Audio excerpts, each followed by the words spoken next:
আসসালামু আলাইকুম। আজ ১৬ ডিসেম্বর ২০২৪ সোমবার।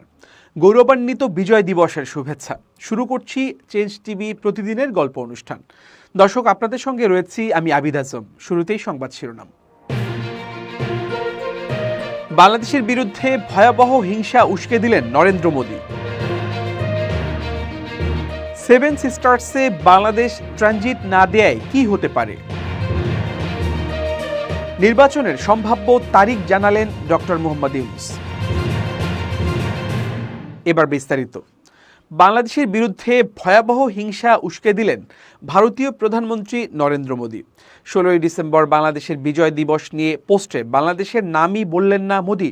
তিনি বাংলাদেশের মুক্তিযুদ্ধকে ভারতের যুদ্ধ বলে দাবি করেছেন। তিনি এক পোস্টে ভারতের সাহসী সৈনিকদের আত্মত্যাগকে সম্মান জানিয়েছেন। এর আগেও তিনি বাংলাদেশের মুক্তিযুদ্ধকে ভারতের যুদ্ধ বলে দাবি করেছিলেন।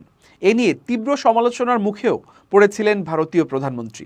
সোমবার সামাজিক যোগাযোগ মাধ্যম এক্সে একটি পোস্টে নরেন্দ্র মোদী বলেন, এই বিজয় দিবসে আমরা ১৯৭১ সালে ভারতের ঐতিহাসিক বিজয়ে অবদান রাখা সেনাদের সাহস ও আত্মত্যাগকে সম্মান জানাই। তাদের নিঃস্বার্থ উৎসর্গ এবং অটল সংকল্প আমাদের জাতিকে রক্ষা করেছে এবং আমাদের গৌরব এনে দিয়েছে। এই দিনটিতে তাদের অসাধারণ বীরত্ব এবং তাদের অদম্য চেতনার প্রতি শ্রদ্ধাঞ্জলি। তাদের আত্মত্যাগ চিরকাল প্রজন্মকে অনুপ্রাণিত করবে এবং আমাদের জাতির ইতিহাসে গভীরভাবে গেঁথে থাকবে। ১৬ই ডিসেম্বর বাংলাদেশের মহান বিজয় দিবস। হাজার বছরের গর্বিত বাঙালি জাতির বীরত্বের অবিস্মরণীয় দিন আজ। ৯ মাসের রক্তক্ষয়ী মুক্তিযুদ্ধের পর ১৯৭১ সালের এই দিনেই বিশ্ব মানচিত্রে অভ্যুদয় ঘটেছিল স্বাধীন ও সার্বভৌম বাংলাদেশের। ১৬ ডিসেম্বর মহান বিজয় দিবসে ভারতীয় প্রধানমন্ত্রী নরেন্দ্র মোদীর একটি পোস্ট নিয়ে তীব্র প্রতিক্রিয়া জানিয়েছেন বৈষম্য বিরোধী ছাত্র আন্দোলনের আহ্বায়ক হাসনাত আবদুল্লাহ। মোদীর ওই পোস্টের স্ক্রিনশট যুক্ত করে নিজের ভেরিফাইড ফেসবুকে দেয়া এক পোস্টে এই প্রতিক্রিয়া জানিয়েছেন তিনি। বাংলাদেশের মুক্তিযুদ্ধকে ভারতের যুদ্ধ বলে দাবি করে মোদী তার পোস্টে লিখেছেন, আজ এই বিজয় দিবসে আমরা ১৯৭১ সালের ভারতের ঐতিহাসিক বিজয়ে অবদান রাখা সেনাদের সাহস ও আত্মত্যাগকে সম্মান জানাই। তাদের নিঃস্বার্থ উৎসর্গ এবং অটল সংকল্প আমাদের জাতিকে রক্ষা করেছে এবং আমাদের গৌরব এনে দিয়েছে। মোদীর এই পোস্টের স্ক্রিনশট নিজের ভেরিফাইড ফেসবুকে যুক্ত করে হাসনাত আবদুল্লাহ লিখেছেন, এটি বাংলাদেশের মুক্তিযুদ্ধ। পাকিস্তানের বিরুদ্ধে বাংলাদেশের স্বাধীনতার জন্য এই যুদ্ধ সংঘটিত হয়েছিল, কিন্তু মোদী দাবি করেছে এটি শুধু ভারতের যুদ্ধ এবং তাদের অর্জন। তাদের বক্তব্যে বাংলাদেশের অস্তিত্বই উপেক্ষিত। হাসনাত আবদুল্লাহ আরও লিখেছেন, যখন এই স্বাধীনতাকে ভারত নিজেদের অর্জন হিসেবে দাবি করে তখন আমি একে বাংলাদেশের স্বাধীনতা, সার্বভৌমত্ব এবং অখণ্ডতার প্রতি সরাসরি হুমকি হিসেবে দেখি। হাসনাত আবদুল্লাহ লিখেছেন, ভারতের এই হুমকির বিরুদ্ধে আমাদের লড়াই চালিয়ে যাওয়া অবশ্যম্ভাবী। এই লড়াই আমাদের চালিয়ে যেতেই হবে। পতিত আওয়ামী লীগের সাধারণ সম্পাদক ওবায়দুল কাদের এখন কোথায়? নিশ্চিতভাবেই জানা গেল ৮ই নভেম্বর তিনি কলকাতায় পৌঁছেছেন। ৫ই আগস্ট থেকে ৯৫ দিন তিনি কোথায় ছিলেন, কিভাবেই বা দেশ ছাড়লেন? খবর রয়েছে তিনি এক বিশেষ স্থানে আদর যত্নে দিন কাটাচ্ছিলেন। তবে কিভাবে দেশ ছাড়বেন তার ফন্দি ফিকির করছিলেন। সবুজ সংকেত আসার পর সড়কপথে তিনি বিশেষ ব্যবস্থায় ভারতের মেঘালয়ের রাজধানী শিলংয়ে পৌঁছান। সেখান থেকে যান কলকাতায়। দিল্লি নয়, কলকাতাতেই তিনি অবস্থান করবেন এমনটাই জানা গেল। ভারত সরকারের কাছে তার জন্য কেউ কেউ লবি করছিলেন। শেখ হাসিনা এক্ষেত্রে অনেকটাই নীরব। আন্দোলন দমাতে ছাত্রলীগই যথেষ্ট। কাদেরের এই মন্তব্যে আন্দোলন আরও বেগবান হয়। পরিণতিতে শেখ হাসিনার পতন নিশ্চিত হয়। এ কারণেই হাসিনা কাদেরের উপর যার পরনাই বিরক্ত। তাকে নিয়ে ছাত্র জনতার মধ্যেও ব্যাপক প্রতিক্রিয়া ছিল। ভারতের উত্তর পূর্বাঞ্চলীয় ৭ রাজ্য তথা সেভেন সিস্টার্স ঘিরে মেগা প্রজেক্ট নিয়েছে দেশটির সরকার। সেই প্রজেক্ট বাস্তবায়নে প্রয়োজন অবারিত ইন্টারনেট। অথচ এই রাজ্যগুলো ভারতের একেবারে শেষ প্রান্তে অবস্থিত। তাই অবারিত ইন্টারনেটের জন্য বাংলাদেশকে ট্রানজিট হিসেবে ব্যবহার করছে নয়াদিল্লি। তবে সম্প্রতি সেভেন সিস্টার্সে ইন্টারনেট ট্রানজিট না দেওয়ার সিদ্ধান্ত নেয় বাংলাদেশ টেলিযোগাযোগ নিয়ন্ত্রণ কমিশন বা বিটিআরসি। ২০২১ সালে বাংলাদেশকে ট্রানজিট হিসেবে ব্যবহার করে সেভেন সিস্টার্সে প্রথম ইন্টারনেট সংযোগ চালু হয়। পরিকল্পনা ছিল সমুদ্রের তলদেশ দিয়ে আসা কেবল বাংলাদেশের ভূপৃষ্ঠের ল্যান্ডিং স্টেশনে আসবে। সেখান থেকে ত্রিপুরা হয়ে ভারতের উত্তর পূর্বাঞ্চলের সঙ্গে দ্বিতীয় আরেকটি সংযোগ দেয়া হবে। তবে বিটিআরসি সেই পরিকল্পনা থেকে পিছিয়ে আসায় ভারতের তথ্য প্রযুক্তি মহলে ব্যাপক আলোচনার জন্ম হয়। গেল কয়েক বছরে সেভেন সিস্টার্সে তথ্য প্রযুক্তি শিল্প গড়ে তোলার জন্য ভারত সরকার নানা প্রকল্প নিয়েছে। প্রতিটি রাজ্যে গড়ে তোলা হয়েছে সফটওয়্যার পার্ক। এছাড়া ড্রোন তৈরির শিল্প, সফটওয়্যার নির্মাণের মতো নতুন শিল্পকেন্দ্রও গড়ে উঠেছে।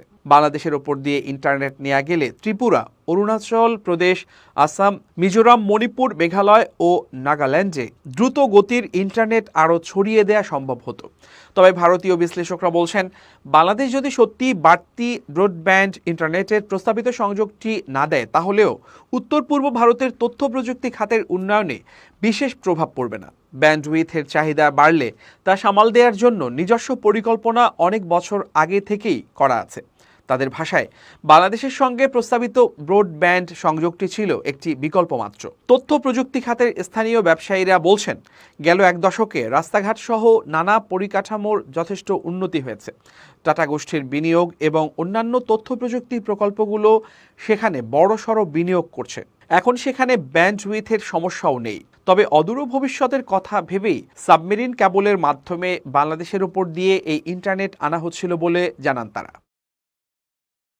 আগামী বছর অর্থাৎ 2025 সালের শেষের দিকে জাতীয় নির্বাচন হতে পারে বলে জানিয়েছেন অন্তর্বর্তীকালীন সরকারের প্রধান উপদেষ্টা ডক্টর মোহাম্মদ ইউনূস।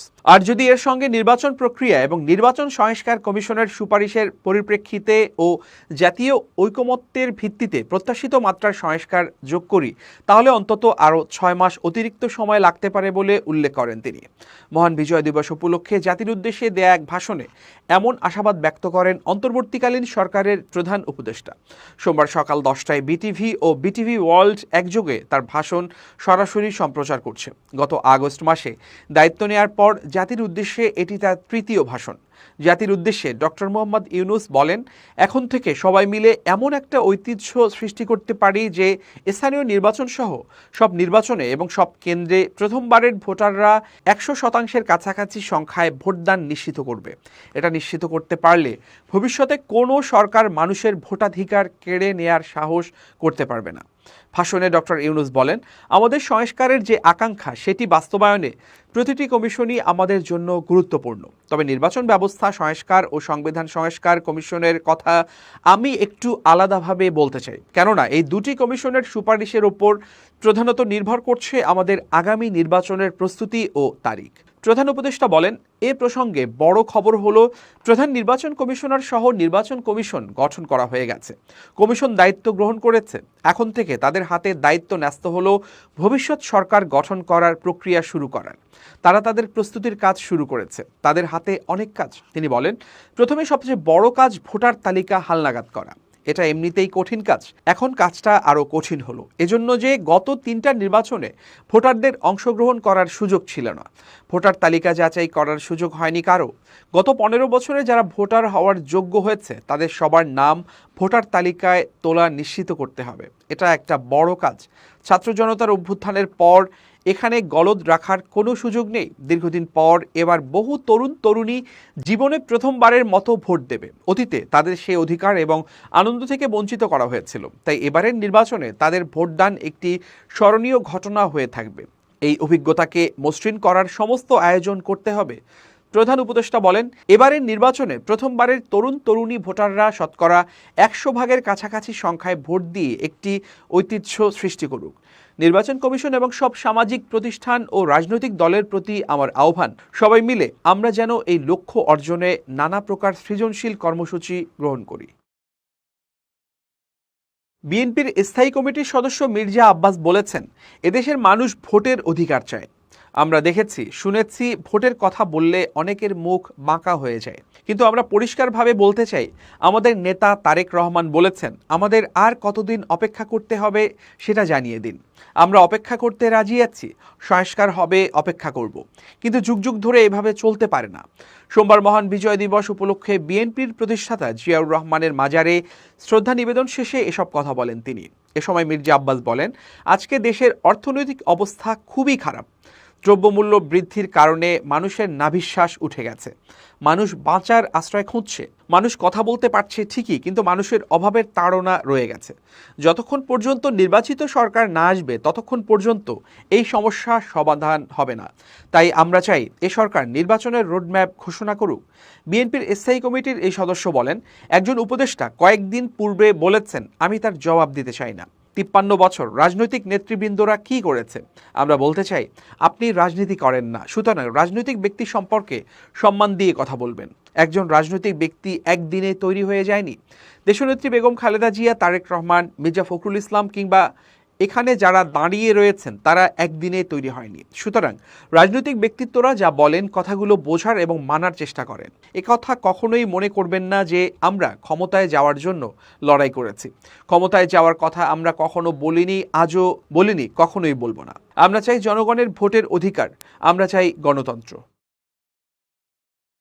মহান বিজয় দিবস উদযাপনে নিউ ইয়র্কের রিপাবলিক বিমানবন্দর থেকে প্লেন উড়িয়ে আকাশে বাংলাদেশের মানচিত্র আঁকলেন বাংলাদেশের স্টুডেন্ট পাইলট ফাহিম চৌধুরী। আকাশে গোটা ম্যাপটি তৈরি করতে ফাহিমের 2 ঘন্টা 38 মিনিট উড্ডয়ন করতে হয়েছে। মার্কিন যুক্তরাষ্ট্রের ওই বিমানবন্দর থেকে মাঝ আকাশে বাংলাদেশের মানচিত্রের রুটম্যাপ তৈরি করতে স্থানীয় সময় রাত 11টা 16 মিনিটে উড্ডয়ন করেন তিনি। আর রাত 1টা 54 মিনিটে ফ্লাইটটি অবতরণ করে। মুহূর্তে ম্যাপটি ছড়িয়ে পড়লে বাংলাদেশ সহ বিশ্বের বিভিন্ন দেশের বাংলাদেশিদের প্রশংসা পান ফাহিম। সেসনা 172 ব্র্যান্ডের এয়ারক্রাফট দিয়ে ফ্লাইটটি পরিচালনা করেন ফাহিম। এ কাজে তাকে সহযোগিতা করেছেন তার বন্ধু আসাদ আব্দুল্লাহ, যিনি পুরো সময় তার পাশে ছিলেন। ফাহিম বাংলাদেশের গ্যালাক্সি ফ্লাইং একাডেমি থেকে প্রাইভেট পাইলট লাইসেন্স অর্জন করেছেন। বর্তমানে কমার্শিয়াল পাইলট লাইসেন্সের জন্য মার্কিন যুক্তরাষ্ট্রে প্রশিক্ষণরত আছেন তিনি।